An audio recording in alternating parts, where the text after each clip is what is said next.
अस्सलाम वालेकुम दोस्तों, मैं अभी आपको दिखाने वाला हूँ दूसरे इलाज की तरफ कि जो ये हरीम का न्याज बना रहे हैं।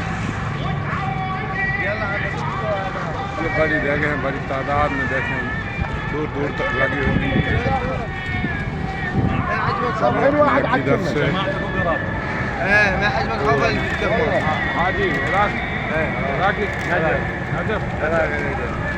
ये नजब के शहर के हैं जिन्होंने अपना मौक़िफ़ लगाया हुआ है। तैयार हैं देगे, ये तैयार कर रहे हैं और बाद में ये चलाएंगे। और दोस्तों देख सकते हैं मेरे पीछे ज़ाहिरीन का काफ़िला रवाना है।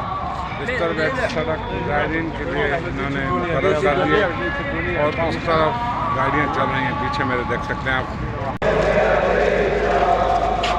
फिर आ गए देखिए जी, ये रिक्शा की सभी बनी हुई, ये बाबा जी बैठे हुए थे।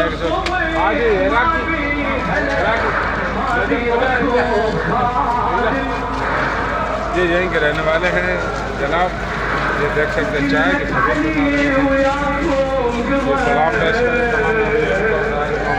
सलाम को चाचा घूमते हैं भाई। और ये देखिए मेरे पीछे बिल्कुल छोटे छोटे बच्चे साथ जा रहे हैं।